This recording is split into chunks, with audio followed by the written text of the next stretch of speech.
Kelly Whelan-Enns. Welcome, my friend. How are you this evening? I'm good, Mark. Long time no see. No kidding. I've been waiting for us to have a conversation. We actually grew up in the same community. I think we were like a 5-minute drive from house to house. Barely 5 minutes. And my recollection is that I think your family was one of the first homes in our community to have an Apple computer, Yeah, if you yes, remember was. that. Yep, Yeah. yep. So I've Still got always it at looked. home, actually. You still have it? Oh, that is so cool. The original, yeah, cube. Yep, Yeah, one monochrome, small little yep, thing, yep. and I thought that was the coolest thing. I must have been like, I don't know, 9, 10 years old. What we're expecting today is Kelly has a lot of great life experience and very intuitive knowledge on esoterica stuff, spiritual stuff, mind, body, soul connection, body movement. Yep. Where this conversation will go is unknown, but I know that it will be extremely valuable for anybody taking the time to listen in. Let's just start in the beginning. Tell us about your childhood and then fast track to when you think you got your first light bulb moment that there was something more to this realm than meets the eye. Well, okay, I'm gonna share some secrets with you, Mark. I've grown up always knowing. I've never had a light bulb moment. I've been a psychic and a medium and a channel my entire life. So this is just normal for you. You came out as the original blueprint and aware. Yeah. Wonderful. So, having friends like you and your brother Paul and Stan growing up were invaluable, where I could just play and be silly. And, being out in the country was one of the greatest blessings of my life. And having friends that I felt safe around was really, really important for me. I suppose for me, the threshold of really understanding that the dreams that I was having, the visions and stuff like that, was grade 5. And there are things that I pieced together, in hindsight, looking back, where I realized like how much was going on in dream time.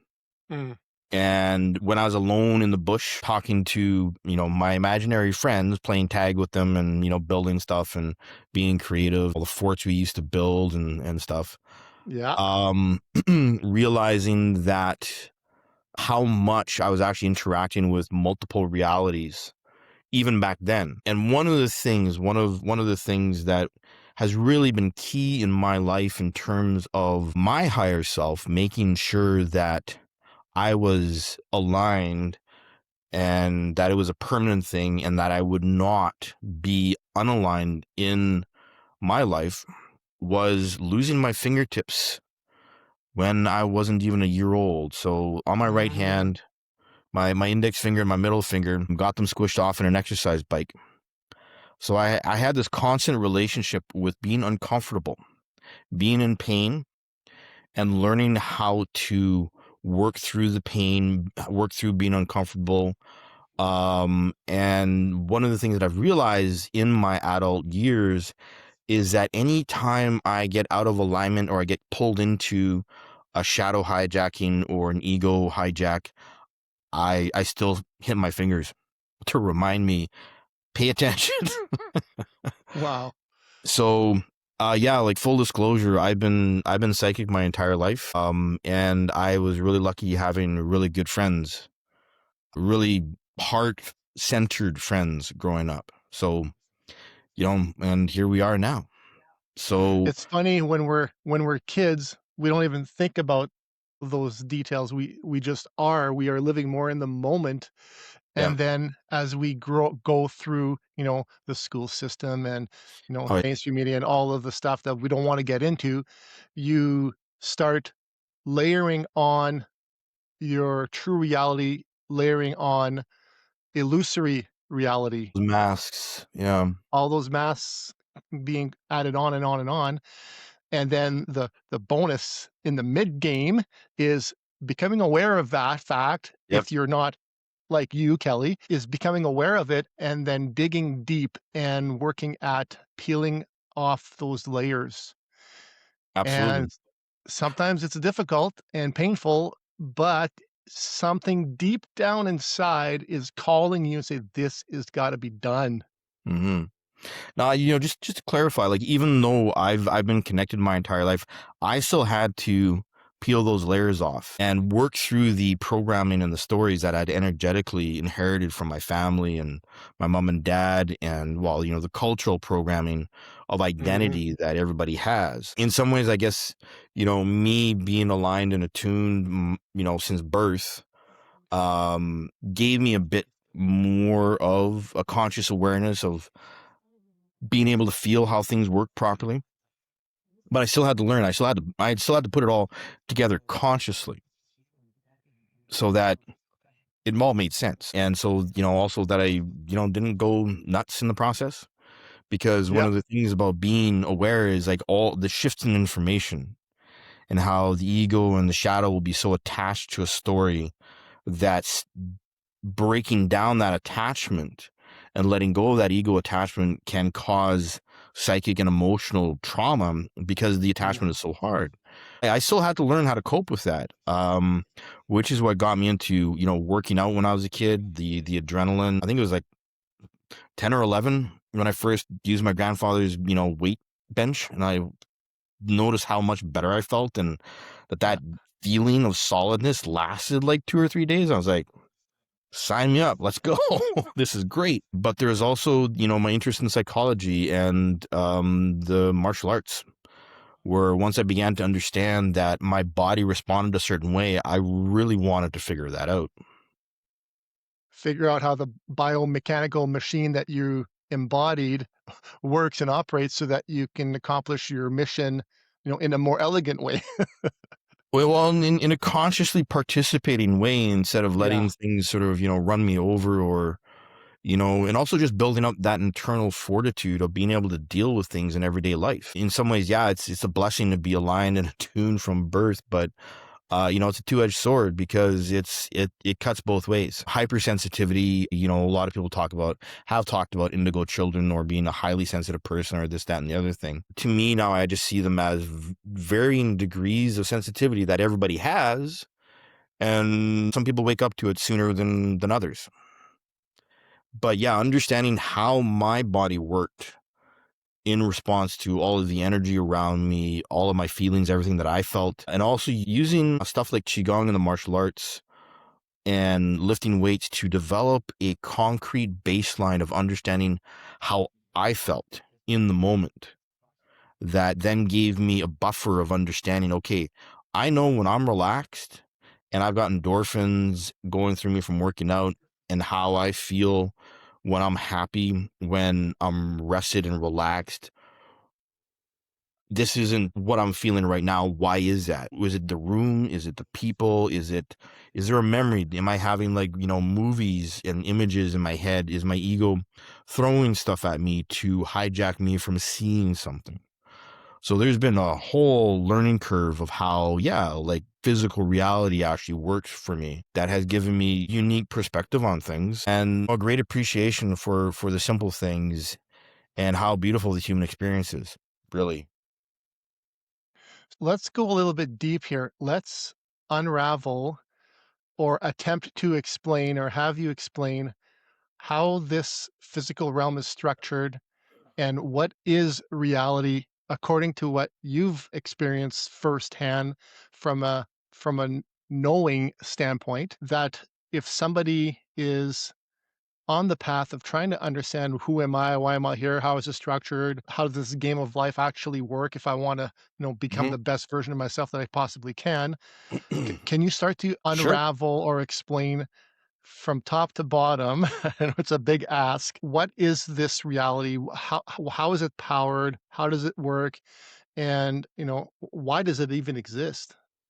Uh, well, this is my favorite topic. So, yeah, okay. This is something I know not my voice is going to start to change now, because this is something that I'm really aligned with in terms of understanding the mechanics and how things are built. Everything is energy. This existence, this reality exists in order to teach advanced souls how to transmute all of the information, and to be physically present in the densest reality in that moment, and to be able to develop the strength to bring divine light into every corner of darkness in whatever moment demands it or asks for it. That's the simplest, most basic way to explain this reality. It is about learning. A lot of people refer to Earth as a learning school. It is that, but it's so much more. This reality, this solar system, we're actually in. This is a lot of history to unpack too. There's a lot of depth here. If I suddenly lose my voice, don't worry. I'll just sort of like work at bringing it back, because I'll go deep into certain information. The human body is a living access point for all the information in the universe. There's great books by Barbara Marciniak that talk about Earth and the Pleiadians and how the human existence and experience is about Earth being a living library, and the human experience being about learning to access all that information of the universe in physical manifestation. We are electrons and atoms. The electronic bonds of the universe are what we use to manifest reality. They respond to our thoughts. They respond to our feelings. This is why our lives will reflect the stories and the ego attachments and the shadow or the light that we choose to accept in our lives. This is why understanding the mind is so important, and understanding the body and the body-mind connection is so incredibly important, because that will give you your own personal language for understanding your own soul path through learning how to feel your body. I did it through lifting weights, working out, Qigong, yoga. I've been a yoga fan since I was 4. Martial arts for 42 years. The universe is a construct, but it's all varying emanations from source in terms of the expansion of information into multiple fractals experiencing itself. So you have different civilizations on this planet that express different fractals of information, different manifestations and accumulations of information, and how they've been synthesized. And this is basically what transmutation is the synthesis, the combining, the mixing, the interpretation, and the clarification of information that we are personally experiencing. And understanding that we always have the power to transmute the negative. We always have the power to choose to not be caught in a story, whether or not it's your own or it's someone else's, like a family member or a friend's story, drama, or chaos, whatever you want to look at it as. The universe is set up in very specific structures called divine hierarchies. And this is something that used to be taught in the Catholic Church. The disassembling of information inside certain religious institutions has caused a lot of people to become disillusioned with some of the information and to just dismiss it outright. And of course, you have other institutions that rise up in this vacuum and reinforce the dismissal of information, such as the information presented by Jesus or Buddha and all the prophets that came before them. The understanding that, history is way more than just a mere 10,000 years, that we have other civilizations, that there is this vast universe that is full of other civilizations that are kind of waiting for humans to make a choice, which is what 2012 was about in terms of the end of the Mayan calendar and the full cycle around the central sun called Alcyon, which takes 27,000 years, which is what the whole Mayan calendar depicted. There's a lot of information out there that is really good, and there's a lot of really unhinged interpretation of good information out there. So you have a lot of information on the planet right now that is a mixture of both truth and falsehood. And this is where understanding the body and the mind and being able to learn how to listen to the mind through meditation, physical activity becomes really important, because that becomes your primary method and manner of discerning and understanding what really is truth and why. Understanding history is super important, because there are sequences and there are patterns inside historical migrations and cultures that maintain a singular connection throughout all of history. And when you begin to see through the patterns, you begin to see this conflict between certain elements wanting to maintain control and certain elements working at building people's understanding of personal freedom and personal alignment with the divine. And all the ancient shamanic paths, spiritual paths that have tried to bring this information forward and how they've been suppressed.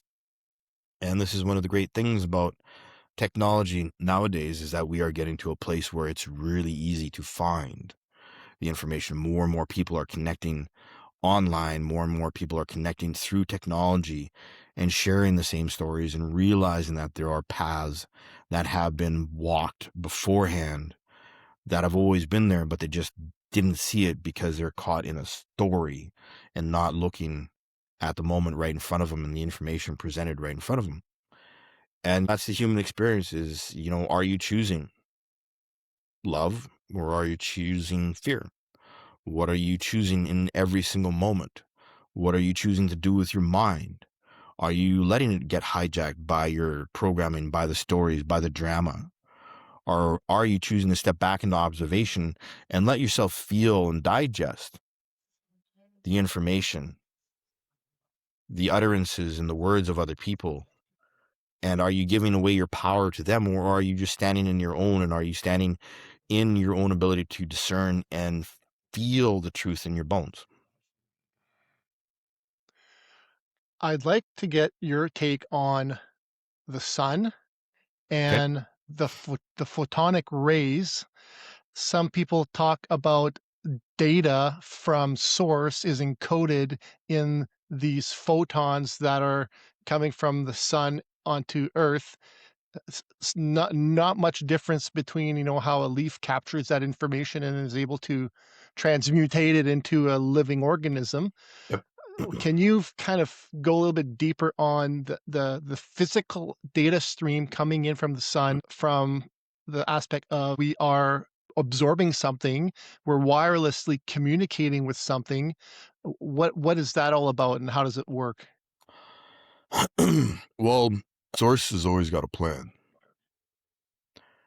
and that is interpretation, expansion, transmutation, and growth. The sun is governed, every star has its own connection to specific divine beings like Elohim or creator beings to maintain the polarity and the alignment of our star with the central sun of Alcyon, and to make sure that that information is coming from creation, from the first emanation, all the way through the network of stars to us. So is there information coming from the stars, from our central sun? Yes. Are these photonic in nature? Yes. Is the human body designed to receive it? Yes. We have melatonin in our bodies, or actually, sorry, not melatonin, melanin. Melanin in every single aspect of every single function of our organs, our skin, our bones, our hair, that receives and transmute that information into energy in our body. This is literally photosynthesis for humans, like how we get a tan. This is why vitamin D is so incredibly important for us. Literally the sun's rays in terms of the information. This is why we feel so good when we're out in the sun. Literally, it is that physical. And this is how the universe or creation source keeps its own plan on track, regardless of what manifestations the advanced souls on this planet are choosing to express, be it creation or chaos or peace or, bloodshed. The advancement of the human race is inevitable because that is the plan. The experiment of free will in the solar system was an experiment, and that was over in 2012. So you still have the impulses coming through our sun that are accelerating human awareness, that are helping the planet and the entire solar system, in fact, accelerate and evolve. And people like to talk about 5D, but Don't worry about it, because you're going to be carried forward into 5D on some level, whether you want it or not. It's not a thing anyone can resist, because dimensional energies operate inside of our bodies to an incredible degree, at an unconscious level, and they always have, even if someone is not aligned or connected or psychic or a medium or whatever. The information comes through, our bodies absorb it. Photons basically pass through everything, right? So there's nothing that you can actually use to stop them. And this is how creation has designed it, because you can't stop the signal. One of my favorite lines from Firefly. Can't stop the signal, Mal. The expression of information from the sun is something that is understood by ancient shamanistic paths, ancient spiritual paths. But from the ascension protocols that I work with, it is very specific in terms of how raising your vibration or invoking your higher self to accept the information into your system so that you can heal is an incredibly powerful practice. And it's one that ascension protocols are something that I've worked with my entire life. I didn't know what they were until, in my 20s. I didn't understand that I was actually working with them until I had someone tell me. I'm like 18, 19, and the bookstore and the bookstore owner was like, "Hey, blah, blah, blah." I'm like, "What?" I'm like, "Okay." I was like, "Oh yeah, you're like full." She's like, "Here, read these books." I'm like, "Okay, thank you. I don't know what this is, but I'm curious." So, I read a group of books that were channeled back in the 1970s, that are all about the ascended masters, the electronic universe, as in the electrons building and being the fabric of creation in the universe that you can consciously interact with by using invocations, by stilling the mind and raising your vibrations so that you can actually integrate the information at a more conscious level. So short answer, is there information coming from the sun? Absolutely. I believe the Romans called the Elohim in charge of the sun Helios and Vesta. Helios is the sun god, but Vesta is also the feminine aspect of the sun god. And every star has these types of beings monitoring or managing, basically project managers and divine hierarchies. It's fascinating to me how human society has manifested all of these layers or levels of and hierarchies of human expression, and gradients of accomplishment that mirror the evolution of spirit from like a little elemental in charge of one electron to like a planetary diva or logos that we are literally sitting on right now, that is literally here energetically connected to source, but is helping us humans and every being on this planet really evolve energetically and spiritually. So the sun, physical, photonic, we can see it, we can measure it.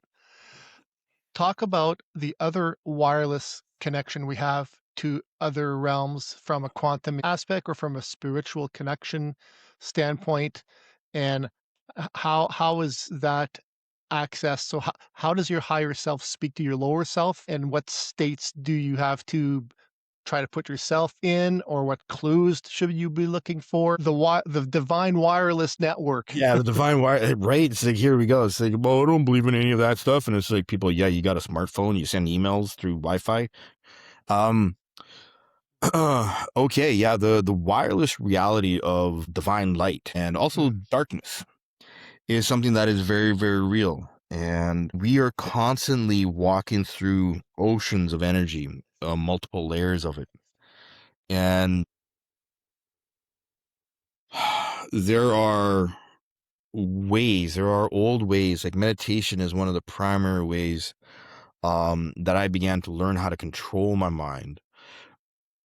And then once I understood how that control was actually inhibiting my mind, but it was the discipline. I needed to let go of suppressing my mind through control, and I needed to use the discipline. Instead of suppressing my mind, I needed to use the discipline to control my mind in the face of all my triggers. And it is that control. It's like, oh, control is bad. We need to be free. We're in like a prison world. It's like, we need to be free. It's like, no, be quiet. Be quiet. Be still. Yeah. Learn how to be still with yourself, regardless of what your mind and your shadow and your fears throw at you. That is the big secret. That is it. Like, all the information you can go through, every method that you can learn. And I have spent a long time learning and working through methods. Nothing beats stillness. Stillness is at the core. This is what Jesus meant when if you have the faith and conviction the size of a mustard seed. This is what he really meant, is that it's that smallest spark of conviction and strength and discipline with self that lets everything else unfold. And I'm just like, major goosebumps here just saying that. The religion does not matter, because it is all, in its essence, the pure connection to spirit is all about stillness. It's all about listening. And you need to understand how to listen to your body and be comfortable and feel safe listening to your body first, because your body contains all of the information you will ever need.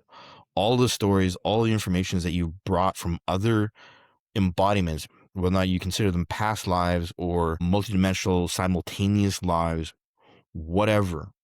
Everything is inside your body. Every single cell in your body carries the universe inside of it, in your mitochondria, in your DNA. All the information, the way to connect to source is in your body.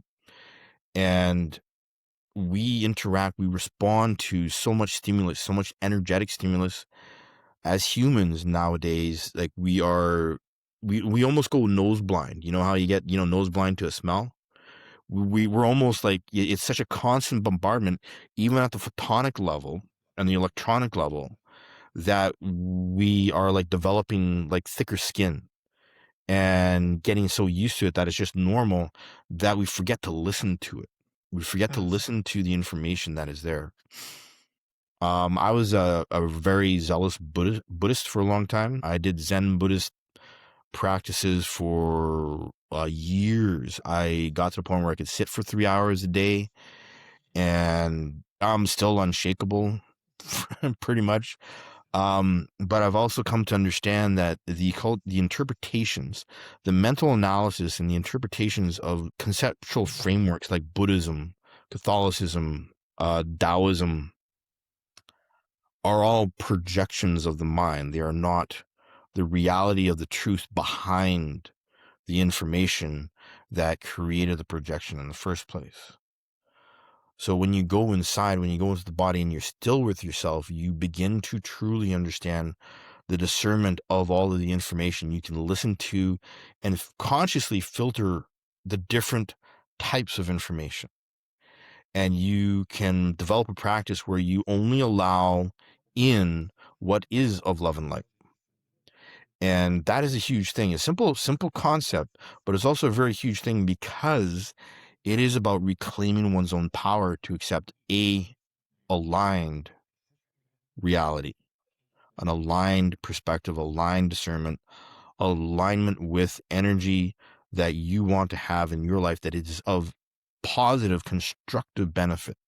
I mean, everything is just energy and information. So what we're really doing is we are refining and cleaning off our antenna and our ability to receive and perceive what kind of information we are actually interacting with and why, and being able to track back from feeling the information, the impulse, the emotional, mental frameworks and stories that go with it, back to the origin point of where that impulse came from in the first place.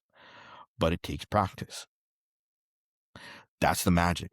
All it does is it takes practice and the discipline and the choice, understanding that your choice is clear, your intention is clear, and to make that choice not just happen when you are sitting and meditating, but to make that choice happen every moment, of every day, and to be present in that manner where you were consciously, and it took me a while. Like, again, even being aligned and connected myself from birth, I had to learn this still. I had to clear myself of all the stories. I had to clear my, I'm still working on it's a spiral. You keep digging deeper and deeper and deeper to unclog all of your capacity for discerning and feeling and consciously participating in the energy that is present in your life. So the divine hierarchies of light, the angels, the seraphim, cherubim, the principalities of light, the dominions of light, the thrones, the Elohim, the Oraphim, all of these aspects of creation, of light, of divine information that you can interact with. It takes practice, like riding a bike. But once you get used to it, like, you don't think about it, you just get on the bike and go, right? But at Mhm. first, there's all these things that you have to pay attention to and all this practice that you have to put in just to be able to get down the block, kind of thing. And it's the same thing with interacting with Source and God, and ascended masters like Jesus, Serapis Bey, Kuthumi, Saint Germain, Lord Lanto. There are many other ascended masters other than Buddha and Jesus. History has just hidden them from us because the powers that be do not want humans to understand how truly powerful they are. And a lot that has gone into certain religious institutions has been to hide the fact that there are others around at the time of Jesus, at the time of Buddha, Kuan Yin, um, that knew that there were schools, there were whole schools, whole communities. Back in the 80s and 90s, the Essenes were a really huge thing. And this is the spiritual community that formed the basis of the environment that Jesus and Mary of Magdala, not Mary Magdalene, she's from the town of Magdala. They've actually founded again, and they found the church that they founded, that the very first church that they created. There's a mosaic on the floor with the times carved into stone and the depictions of Jesus and Mary and the first four apostles. I think it's four. I'm pretty sure it's four. Beautiful mosaics, beautiful mosaics. And understanding that both Jesus and Mary came from really ancient spiritual traditions themselves, and that they were taught these things, these tools. And when they came together, it was actually a truly huge, momentous event in the spiritual world at that time, in the world of community-based alignment with the divine. So this is why the story of Jesus and Mary has been dissected and torn apart and analyzed, and all these people have written books about their analysis, their mental analysis. But when you go inside and you and you still yourself, when you go inside and you connect to your ability to align with what people call your Akashic records, your own information. When you spend enough time with it, you discern the truth of how the external world will constantly lie to you because it is designed to. And we know this.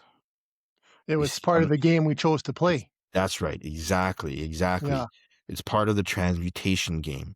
Do we choose to discern and use our higher intellect, our higher mind, to align with our heart and see through the illusion and to feel the truth that has been there in front of us the entire time?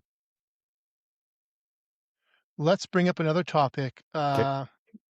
the Yuga cycles. So everything has comes in waves and cycles, and from what I've been well, my prevailing theory, and the simplified version of it is we're coming out of a cycle that was focused on the physical aspect of being a human and entering a cycle of the non-physical aspect of being a human.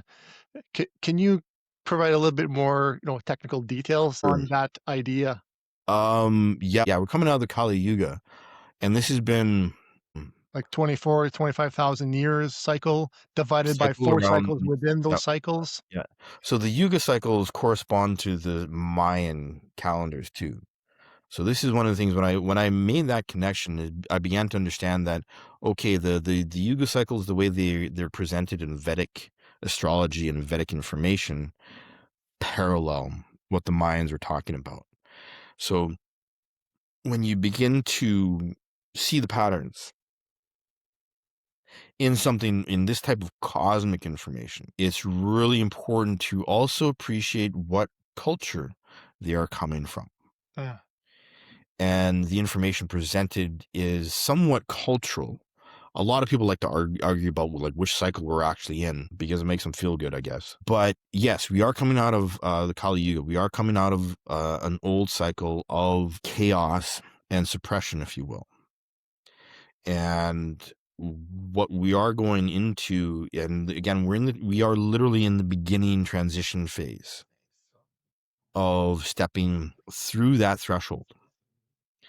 And this is why there's so much chaos in the world, is because the old systems have to crash. The old systems have to be seen. The old systems have to be basically brought to justice. The old systems have to be reconciled, and people have to accept that they participated in the co-creation of reality. And this is where Mhm. being heart-centered and aligned helps you understand the concept of co-creation and how this is what really creates the cycles. So first off, you have to understand that this solar system has been in quarantine. Okay.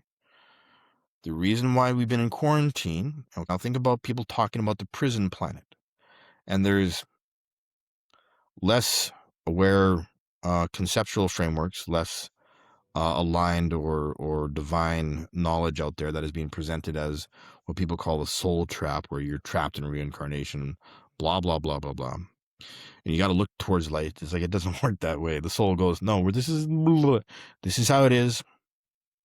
The Buddhists got it right. Jesus had it right before. Well, Jesus always had it right. And the church, before they removed karma and reincarnation, the Catholic Church used to teach karma and reincarnation and everything that was basically Buddhist. So the cycles are created because the universe itself is evolving. And you have spaces, and the interpretations of the evolution and the integration of the divine knowledge from the central sun are placed into cycles, and how every single one of them, if you look at them, correspond to a full cycle around the central sun of roughly 24 to 27,000 years. Every civilization in the universe has to go through this. And we are in I'm trying to remember which emanation we are in, because there are different emanations of basically what are essentially distances from source. So Mm. we are in one of the furthest extremes and one of the densest realities ever created in the universe, specifically to test the advanced souls that are on this planet. We pushed it to the limit. That should mean we're in the home stretch now. We are, well, like literally the time, the era that we are alive in, we are seeing the collapse of the experiment of free will, where we invited into this system, the solar system, all the planets, all this information from across the universe in order to create the bridge into the next one. But what that requires is an alchemical transformation and integration of so much information from the densest densities of 3D all the way up into the highest realms of divine orders, that people will open up to the information and they can get confused if they're not strong enough in their body. And that's just part of their soul path, right? Is they hit upon the information, and sometimes it's just about hitting upon the information and having it seated in their energy matrix for the next embodiment to fully integrate it. The cycle ended in what we consider 2012. Regardless of whether it's the Justinian or the Gregorian or the Jewish calendar, 2012, that was it. And ever since then, if you track how things have happened on the earth, you have noticed the growth of more and more chaos, more and more layers of chaos heaped upon each other. And part of this is all of that pent up energy. Like if you had been bound and wrapped up in a towel, or you've been sitting for a really long time cross-legged meditating, and you got to suddenly get up, you can't get up fast, Mhm. right? You got to like go, "Oh, okay, stretch out one leg and it's like get up." And you have to be very specific and slow about how you get up, because your body is so rigid from holding that one posture for such a long time that it takes a moment to move out of that old posture. And yes, we are on the threshold. We absolutely are. And you have certain elements on the planet in the solar system panicking because they're so used to being in that old space. They don't know how to deal with something new. Mhm. And this is reflected in the basic framework of the human ego. The human ego has a really hard time letting go of old things and Kind of seeing the like new, a metamorphosis stage of the caterpillar. It's, uncomfortable, it doesn't make any sense, right? and then it's got leftover cells Yep. that breaks everything down, and then next thing you know, you get the freedom of the butterfly. Exactly. Except that chrysalis breaks apart, dissolves, feeds the grasses, feeds the tree, right? So the universe has always got a plan of how to integrate and transmute from the physical to the non-physical. And a lot of people want to project fear and chaos into the world because they don't understand how to operate without their stories. They don't know how to operate without their control. And whether or not you're invested in the yugas or the Mayan calendar framework of reality, what's going on is a complete transformation of the reality of this, not just this planet, but this entire solar system that has been in isolation because of the free will experiment that Mm. was given God's grace, that was given the grace to actually happen. And the reason why we're in quarantine is because of all the darkness that was invited here too. To create that And duality for us to actually experience the good and the bad. that's right. And it's never been done before. Not in this way, not so thoroughly, bringing us down to 3D densities so dramatically and so profoundly stuck in 3D densities. It's hard to see beyond that because it's so real. And Mhm. it's hard to see beyond into the non-physical densities because the physical density is so intense. Everything is so intense. And looking past the controls, the illusions, the stories, the prison, if you will, it's all about like bringing all of this darkness here too. It was invited because it's all about coming home. Even the darkness wants to come home. And what we as humans are actually doing is we are learning how to transmute little pieces of darkness at a time in each embodiment. And what that collectively does on a universal scale is massive. Because every little pebble, we all know that every little pebble, you pile it all up, it becomes this huge mountain. It becomes this huge thing. So what humans are doing on a cosmic scale with every little choice, when they choose to see the darkness, but not accept it as their reality, when they choose to integrate it and choose love and kindness, although granted, there are moments when taking care of oneself sometimes involves protecting oneself. And that aspect of karma is not necessarily about darkness at all, but about accepting pure, unadulterated, unjudgmental acceptance of a need to express strength in the right way with the right action in the right moment. It's not about karma. It's about timing and listening to divine alignment. But every human working through the darkness every single day, you have a hard day, but you come home to your kids and you show them love, even though you've had a hard day. That right there, like, I love watching parent moments like that. I love that because it's such the perfect example of literally the majesty of the human experience where you can have such an awful day, but you come home and you know what? You have kids. You love your kids. You love your wife, and you're so grateful. You grab your kids. You're so happy. You're so grateful that you have your kids in your life, your wife, and the life that you do, even though your day was hard. That's a beautiful thing. That is spiritual alchemy. That is something that humans do day in, day out. And every single time they do that, they change the world for the better. And people go, well, I can't make a difference. I'm just one person. That is not how divine reality works. The Every single universe choice. outsourced the job to it couldn't do the whole job by itself because it is itself, so it created a reality or a situation or a game and then outsourced the work, like you said, at a microscopic level, times how many incarnations, how many souls, Exactly. how many Exactly. emanations, and then if you bring in the animal kingdom, the plant kingdom, the elemental kingdom, there's a lot of consciousness at play in this realm, Oh, yeah. each doing their job, and some of them are doing it and not knowing they're doing it, just like you have some individuals that they have no idea of the words that we're using to describe these concepts, but Yep. they understand it. Yep. They don't have to tell anybody anything. They just are this already.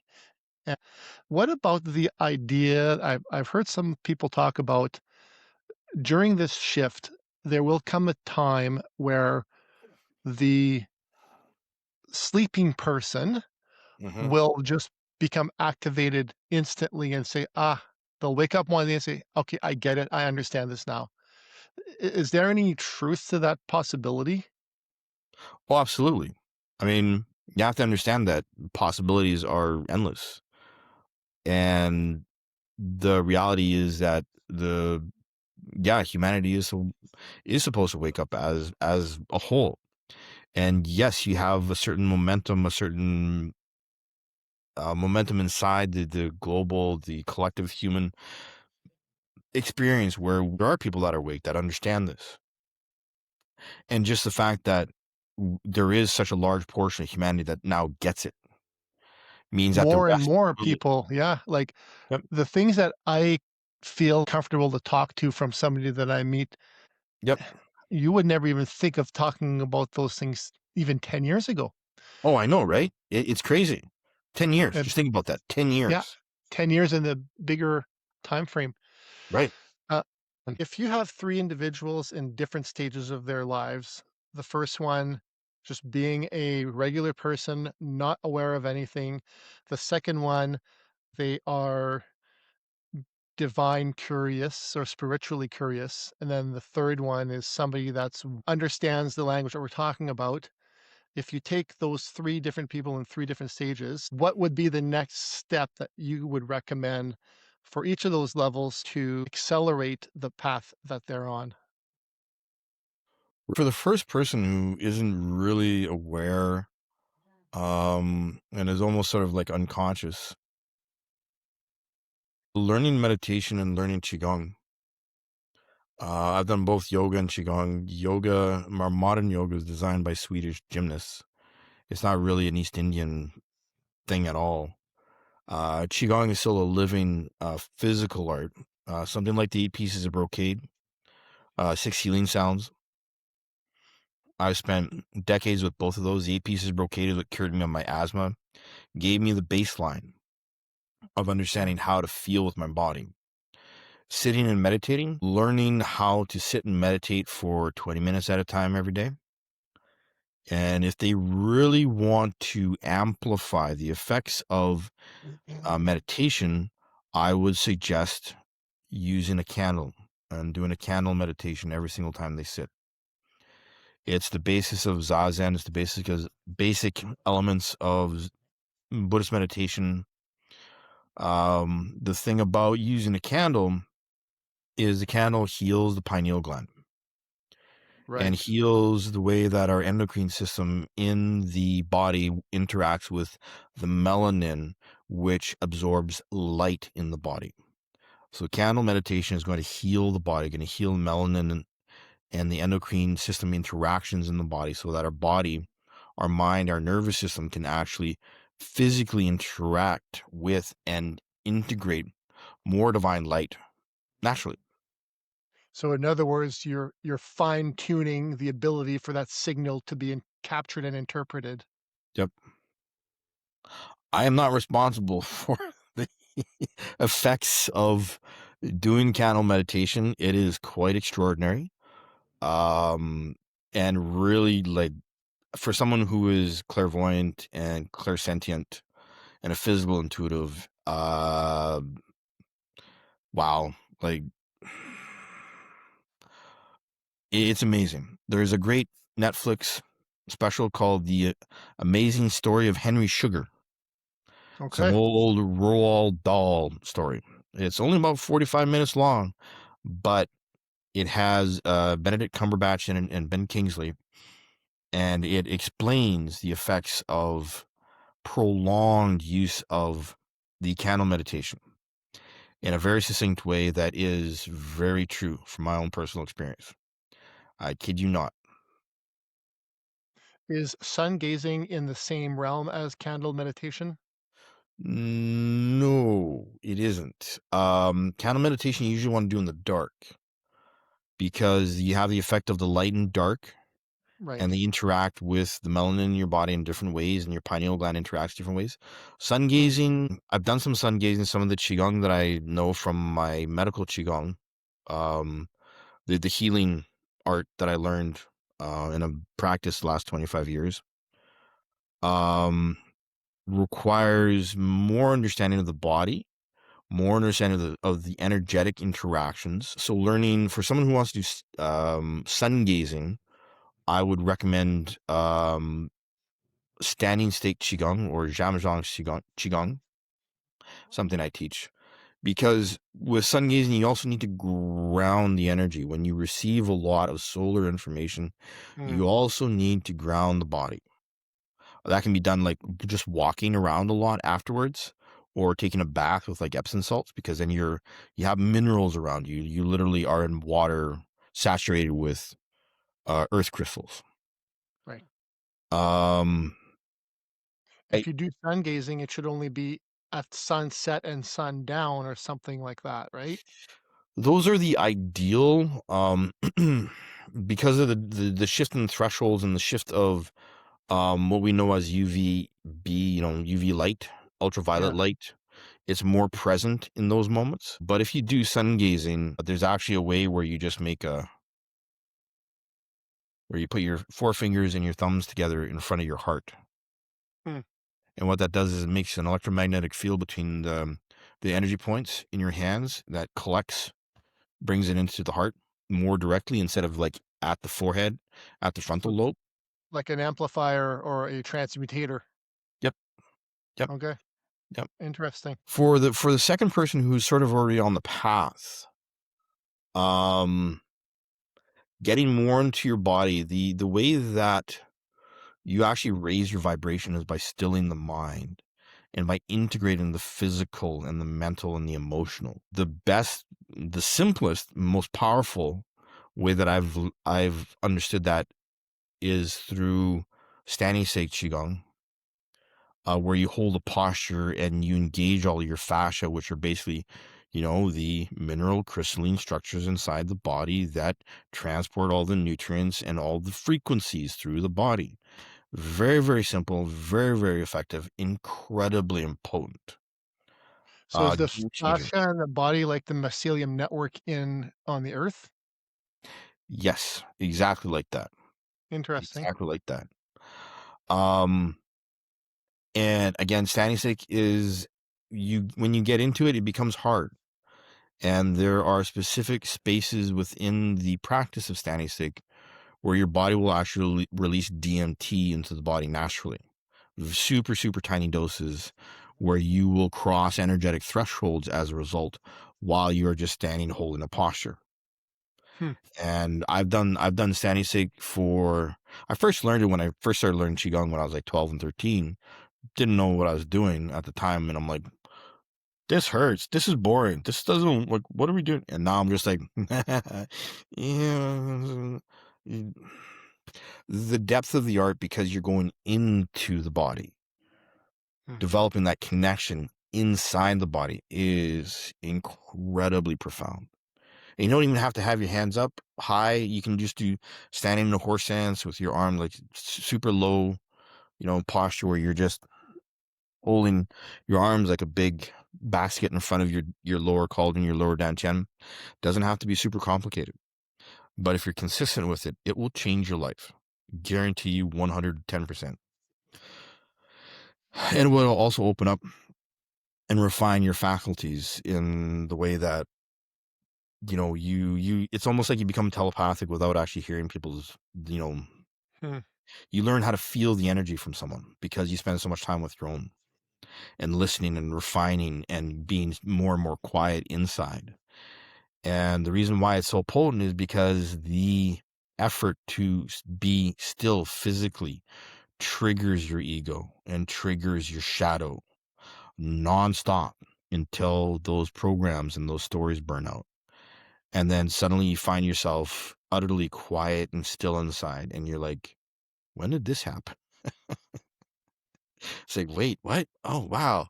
And then your mind will go off and it'll start telling you stories. And you're like, oh. And then you will see the contrast, the internal contrast between the stories, the ego and the shadow versus the stillness of the heart. And you'll actually be able to feel it as a physical reality because you're doing it with your physical construct, your physical body. As to the person who, the third type of person who is well on their way on their path, um, everything for the first two people. But if someone is already well on their path and actually has a decent amount of stillness in them, it is more about understanding the co-creation, understanding how the mechanics of all of those layers interact and work together, and processing them physically through feeling, not emotionally or mentally, but physically.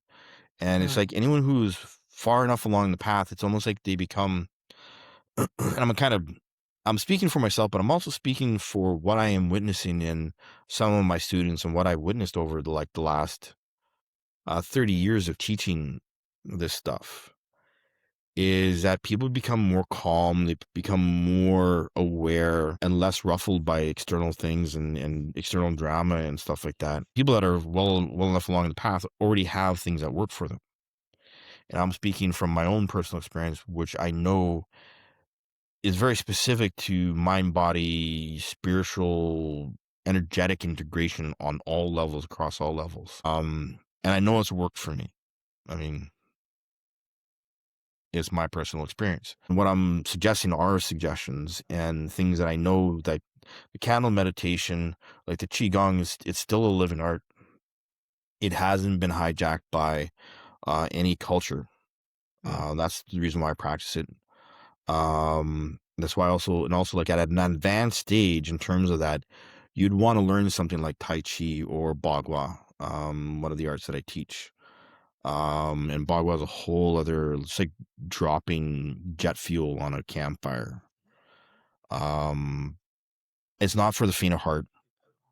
Its basic practice is walk in a circle, but the way you walk the circle is so specific to the energetics of connecting to the planet and connecting to the heavens, and the way that it causes your spine to gently shake and to lift the chi in the body and the energy in the body naturally, is incredibly profound.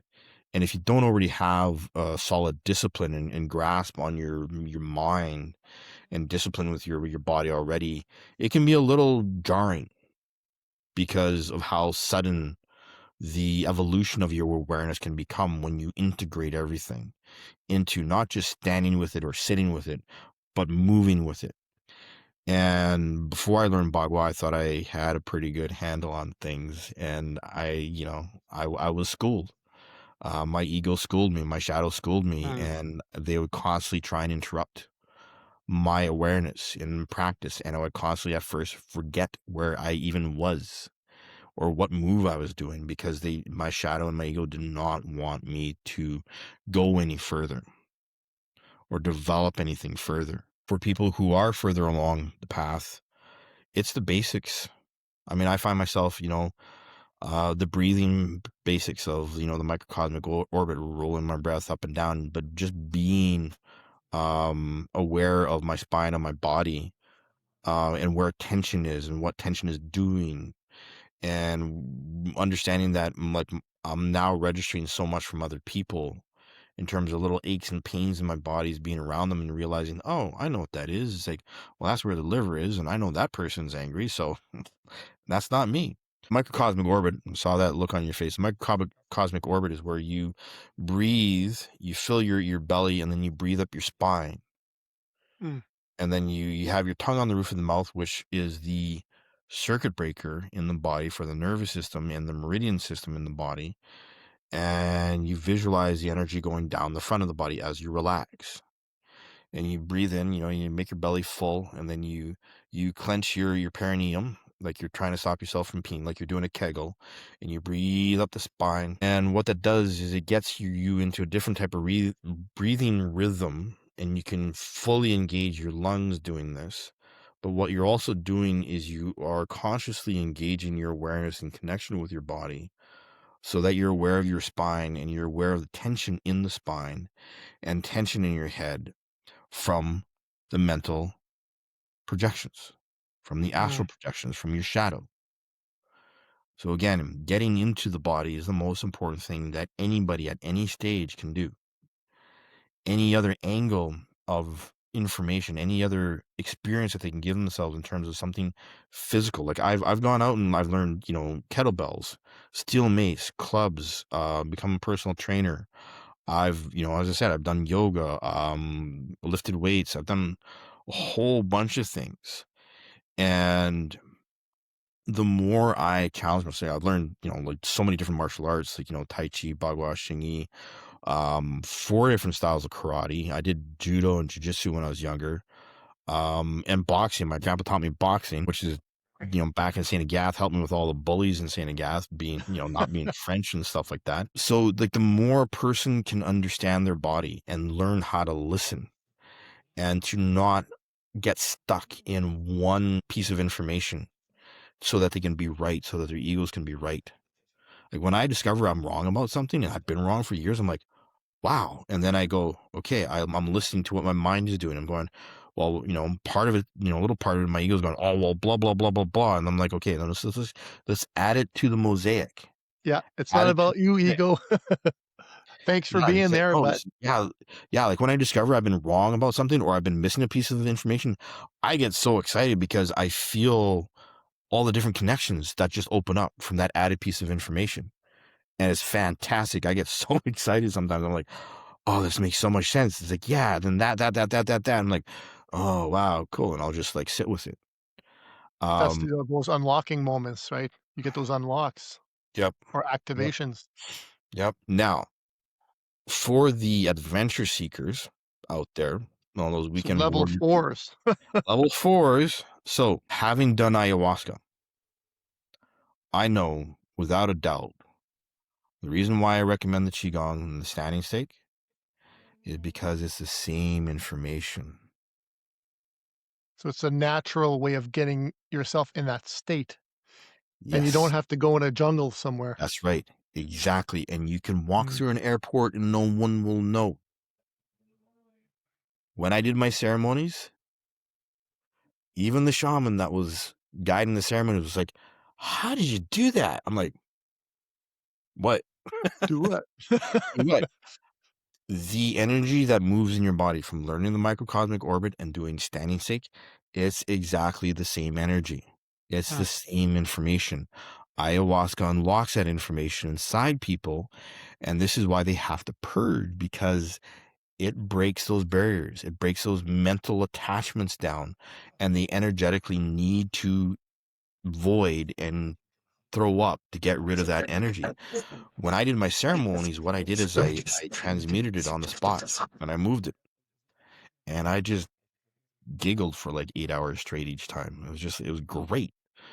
But it You were was, prepared for it, basically. I You've had done the the basic tools. training and Yep. yeah. Yep. I think it's an important thing to a lot of people talk about doing these shamanic journeys. You gotta question why do you wanna do it? And to Kelly's Right. experience, are you really ready for it? Because it might not be as pleasant as you think.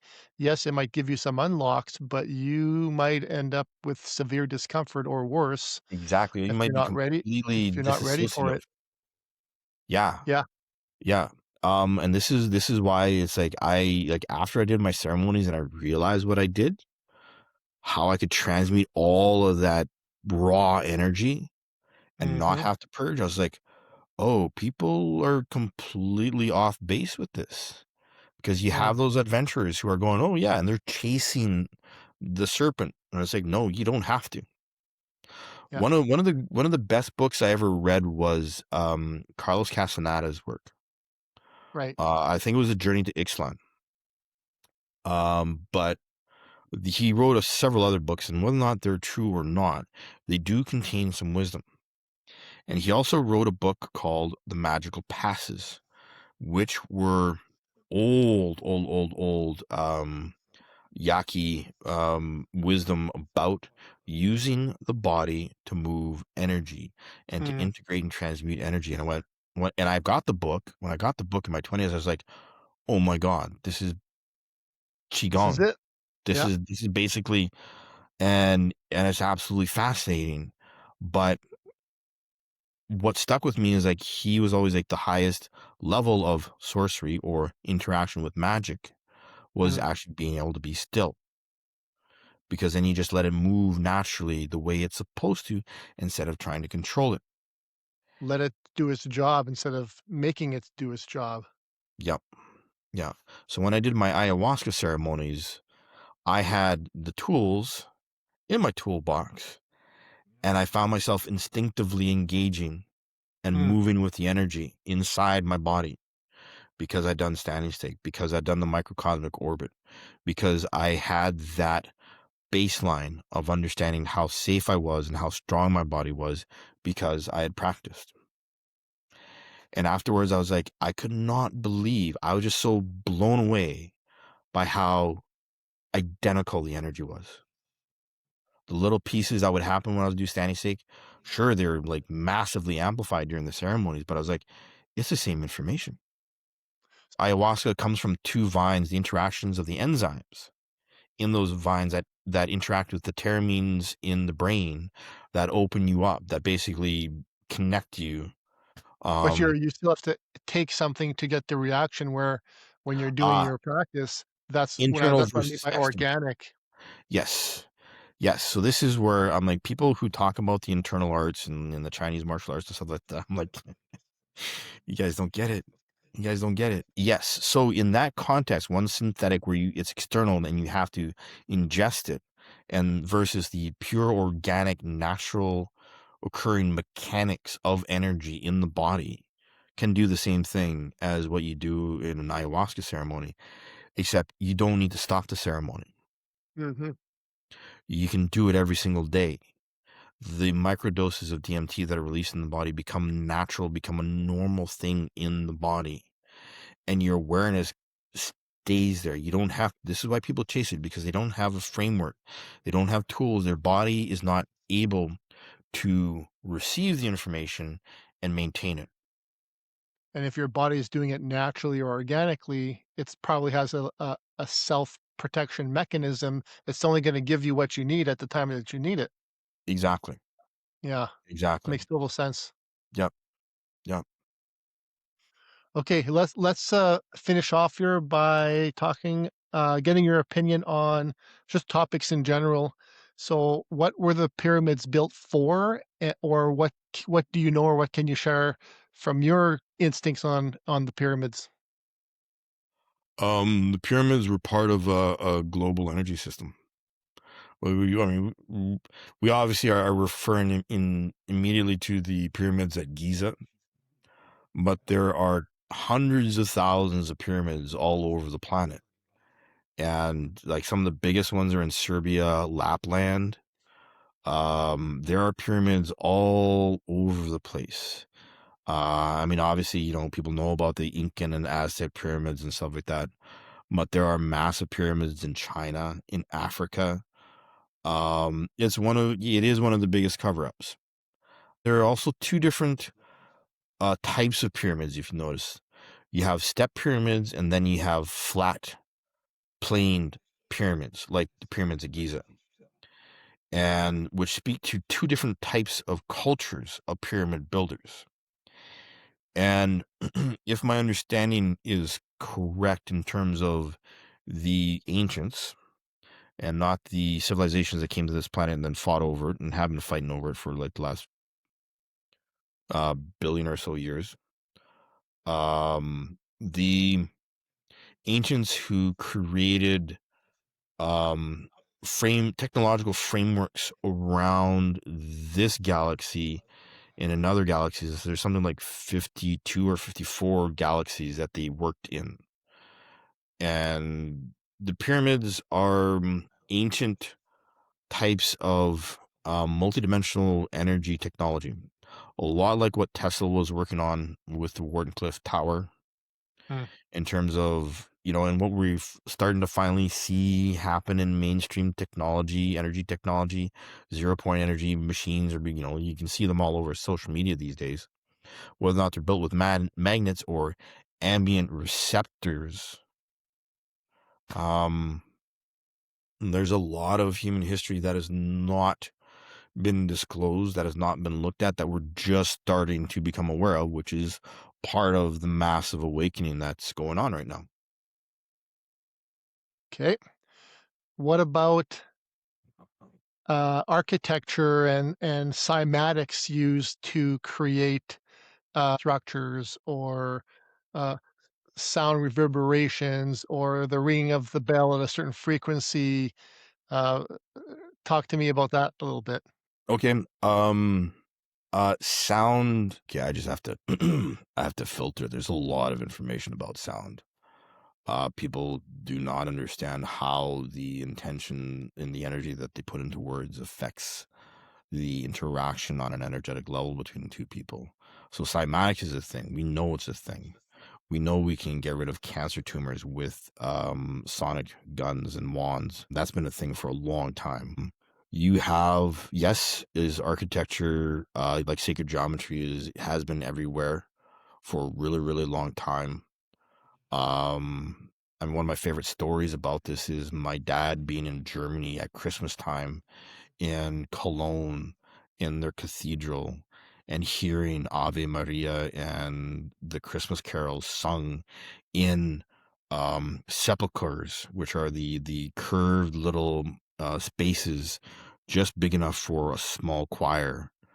Hmm. And he's literally like, there's a distance where he was standing where he literally felt transported to another reality the entire time that he stood there and listened. Like, he listened to the three main Christmas carols, and he was just like, whoever, like, again, understanding sound mechanics is something that is older than humans really, mainstream thought process really wants to understand. And then we go back to the Bible, where the word of God and the Om and all this other stuff, there is real science there. And we know this because it's basic particle physics in terms of how sound, Hmm. vibration, light, photons, photonic light comes in waveforms. There are some very basic principles of particle physics that are constantly at play in human reality through sound. And this is one of the reasons why cymatics is so important to understand. Toning. I do a lot of toning. I use the Egyptian El Kalim Om, which is an old goddess Hathor thing, which is Hmm. basically about, the four elements. El Kalimon, earth, um, Are you fire, talking about using your vocal cords to make those sounds or devices? no vocal cords. Or Okay. like El Kalim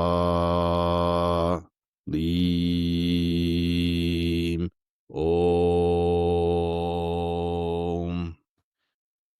And they basically align the four elements in your body: earth, air, wind, and fire. And it's something that I've been doing for 20 years, and it works. It's like riding your bike. Hmm. You tone these four elements and it will shake up. Like if there is density in, if you've been around people who are really, really tense, angry, emotional, or you've been around in an environment that has a lot of emotion, like at a football game or a hockey game, right? Um, Toning will clear your energy field. In yogic tradition, it's called kirtan, where you sing the mantras. And this is also in Tibetan Buddhism, which is I spent a good 10 years investigating all of the mantras, including joining a Pure Land Buddhist temple here in Winnipeg to Hmm. understand and to witness the actual practice of the mantras in the original language, to feel them in my body and going, oh yeah, okay. So cymatics is a thing. A lot of human. Just to add something to that, Yep. Kelly, um, at the very basic level, people just say regular humming is healthy. And what do we end up doing when you pick up a little infant? What's the first thing an adult does? Right. Yes. You wanna Yes. hum. So there's something Mhm. to that. Exactly, exactly. The fact that it's such a natural human instinct to hum, and yeah, science is like the current studies coming out about just humming is Is healthy. fascinating. Yeah, because like what you're doing is you're engaging the vagus nerve in the body when you hum straight in here, and you're also from an esoteric or metaphysical aspect, what you're doing is you are engaging the first ray of creation, which is anchored in your throat, which is Hmm. literally about vibration. With the And sound, when yeah.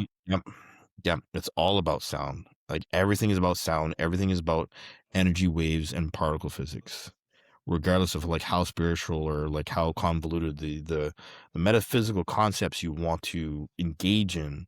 It comes down to vibration and frequency, just like Tesla used to say. Yeah.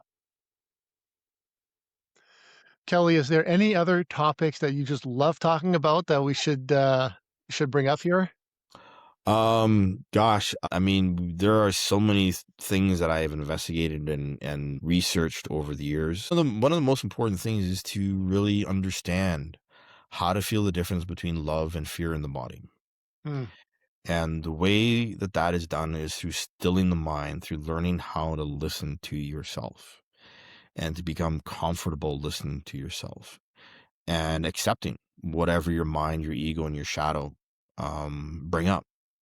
Just let it Um, flow. yeah, it's not actually. It is flow, but it is control.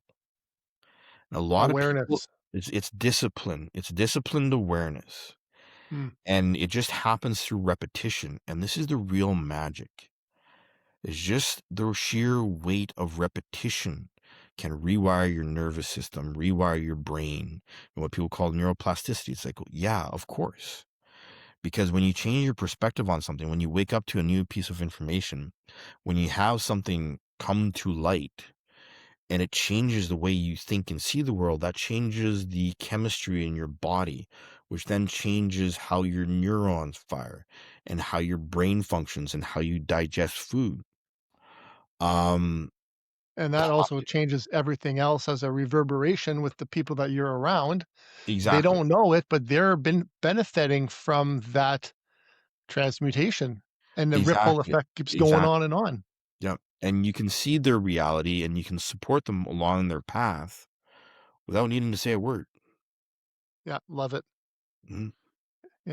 It when we pay attention, it's actually easier than we make it out to be. But It is. It really is. you gotta Yep. be discerning and aware and inquisitive, like, Yes. dig in, Oh, dig absolutely. in. Yeah. Yeah. Yep. Absolutely. Absolutely.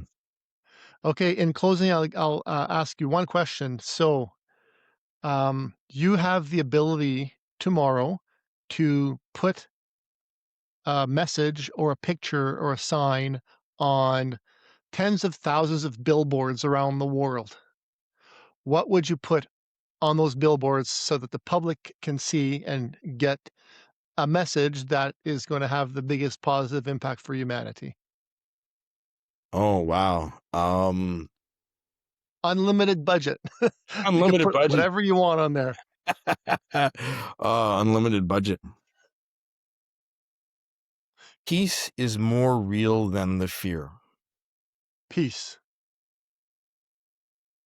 is more real than fear as the message.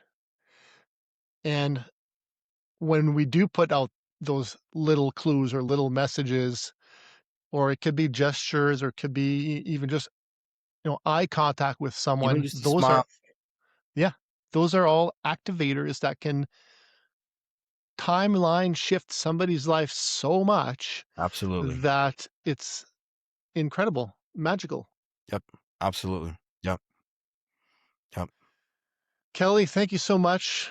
Your wisdom and insight is very refreshing, eye-opening, and I feel comfortable with it because I know that it's anchored properly. And looking forward to doing, more, even one-on-one conversations, just over coffee if you want. Yeah, we need to have coffee, man. It's been too long. 100%. Yeah. Um, That'd be awesome. so thank you for being you. Thank you for being the real deal, and keep on making ripples in that universe. Thanks, Mark.